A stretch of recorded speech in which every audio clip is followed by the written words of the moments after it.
Well, we finally have some good news when it comes to PC gaming and specifically building a PC.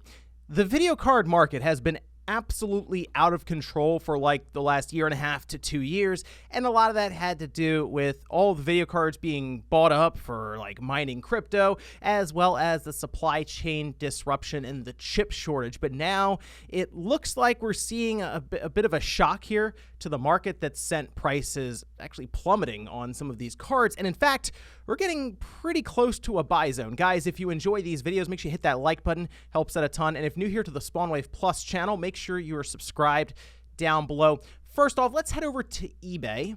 I have a couple of cards pulled up, and these are cards I've been following because I am still looking to get an RTX 3080. I mentioned a while ago I was going to buy a 3080, right? And it was just the launch was terrible for it. They sold out immediately, and no one I know really got it for the $700-ish that it was supposed to be at the suggested retail price. Instead, they were all bought up, and they popped up on eBay for more than twice their value right off the bat. And then they continue to climb from there as a lot of people who are mining crypto didn't really care what the cards were selling for, since they were going to use them to then mine cryptocurrency and get a pretty sizable return at the time. However, the crypto market has essentially crashed completely, and it appears that a lot of those cards are being pushed onto the marketplace. Of course, we also talked about things like Ethereum moving to proof of stake, which basically removes the need for video cards with mining there completely, just about. But if we take a look at eBay now, we're starting to see the RTX 3080 fall to or even below MSRP in some cases. I want to say these are used cards, which anytime you buy a used video card, you are kind of rolling the dice, especially now in today's environment with the idea that these could have been used to mine cryptocurrency. And there's still a lot of talk around how much that really affects the lifespan of these cards. I know there have been some videos going over it and saying that it doesn't really affect it that much, but still, just to be wary of. If anything, send a message to the seller and hope that they won't lie to you about it. That's the best I can do there. But we do see the RTX 3080, as I mentioned, falling below the MSRP of $700 when it first launched. Great news there. Not cheap enough, though. I know you're thinking, oh, well, it's MSRP. Great, I'll go ahead and pick one up. Back when the GTX 8800 and stuff came out, right?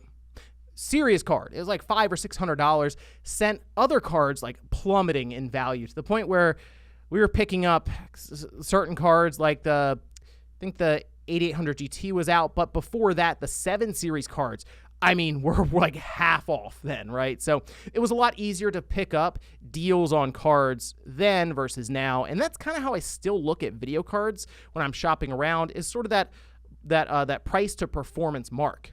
The RTX 3080 is now a couple years old, right? So with the idea that there is another wave of cards coming from Nvidia that we'll talk about here in a second, I would hold out a little longer on the 3080. Seriously, I am looking for a buy zone of between $550 and $600 on the 3080. If it gets down to that point, I think it's a good place to buy.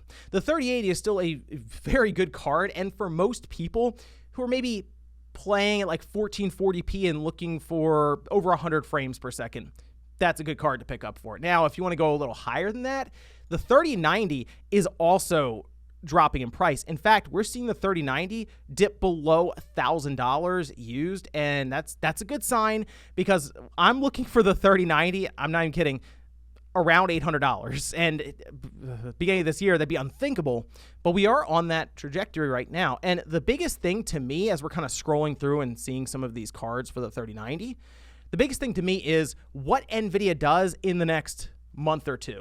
Specifically, if they are indeed about to announce the RTX 4090. There was actually an article that was posted up here from Tom's Hardware the other day talking about how the 4090, I mean, just appears to blow the 3090 Ti out of the water. Like completely. 30% faster in times by extreme. This is according to Copite, who's been spot on with a lot of their leaks around new video cards and just technology in general, where they are saying that the 4090 over the 3090 Ti turned in a score of 19,000, just a bit more than that, compared to the 3090 Ti coming in at 14,611. And obviously that's going to be geared more towards the enthusiast. But remember, the way the pricing works for basically all markets is as supply climbs and demand stays stagnant, you would expect pricing to continue to fall. So if this 4090 is announced, I would immediately expect to see 3090s start to pop up online and potentially 3080s, since someone who has a 3080 now might say, well, you know what, I'm going to get the money I can currently for this and then just pre-order or get ready to pick up this 4090. I'm sure a launch that'll go very, very well for Nvidia. Won't be a struggle at all to get these cards. But the other thing that we're starting to see right now, and it sounds weird to say this, but like TSMC has mentioned it before, I think recently with investors, because their overall profits and revenue was so high, they had to kind of warn investors that, believe it or not, some sectors are going to see a chip surplus when it comes to supply and manufacturing. We just talked about the shortage, and then we go into a surplus. A lot of that has to do with larger companies who need chips like Apple or Samsung. We're stockpiling chips. So if we get to a position where the demand for consumer goods has fallen somewhat, which it seems like that is happening currently, then they'll just have chips stockpiled, and they don't necessarily need to order for different phones or tablets or anything coming up here in the near future, the next 6 to 12 months. And that's typically the window you would have that lead time, right, of 6 months or so to order parts to prepare for manufacturing that. Well, you can kind of skip over an order essentially, and then at that point, you would see a surplus in some sectors.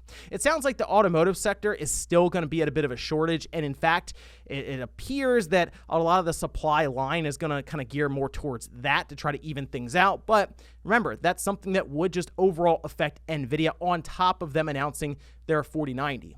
That's one of the biggest reasons I think if you're still holding out for another 2 or 3 months, you're going to end up being rewarded with just a lower price for 3080 or even 3090. Although I will admit, currently with the 2070 Super in my main PC at home, I am looking at these 3080s a bit more because of things like that Spider-Man announcement, where it's going to have ultra widescreen support along with G-Sync DLSS and all of this. And I have a pretty good ultra wide monitor ready for that at 1440p. So the 3080 and 3090 certainly calling me right now, but I'm going to hold out just a bit. Mostly, I want to see the effect that the RTX 4090 will have on the market, especially if those benchmarks are about that. You're going to see a lot of enthusiasts move on from their current cards very quickly, hoping to get their hands on one of those new 4090 cards. But let me know what you guys think about this one down below, especially if you've had some luck picking up a 3080 or a 3090 or any other card